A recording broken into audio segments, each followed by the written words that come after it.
Tell me your names and what you're doing here today's. My name's Jason. I'm Andy. We work with Greg Peitz, architect. We're draftsmen. We went to Chico High. We took our drafting program there. Through there, we internshiped with Greg, and we've been working there ever since. We decided we like it. He decided he liked us. We stayed on. We're still training to be architects. Both of us will be architects in a couple of years. Currently, we're just draftsmen. A little bit of college training, but we love doing it.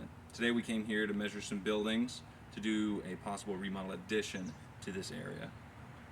To do this, we have a laser measuring tool that allows us to locate the exact distances between walls, and we also have handy-dandy tape measuring tool and a roll of long tape. Yep. Is that called? Yeah, we got a short tape 35 foot, we got a long tape 100 footer, multiple tools just so we can actually dial in and create a design and a model of the existing buildings, of the existing property. We create diagrams of what is existing and what is there 100% so that we know exactly what's there, so that when they say, hey, we want to add something on here or we want to change this, we know what's there, so we know what we need to do to modify the buildings or the property. We know what we can do that will fit in. We're essentially finding out parameters for design.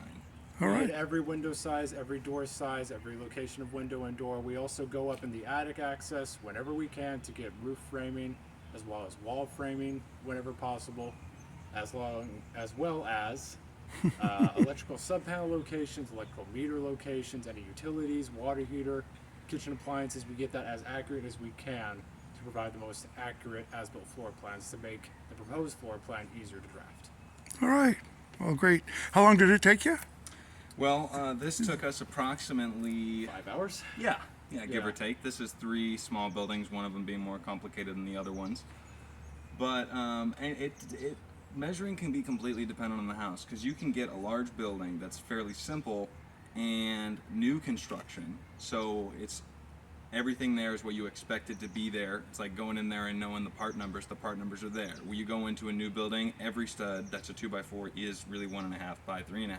You go into an older building that's different, it's not the same. You could get nominally sized lumber, you can get things where contractors did things that were completely different from plans and all that. We get a couple of houses that are at least a century old, and that makes it a real adventure to really guess what is accurate Right. and what is not. Right.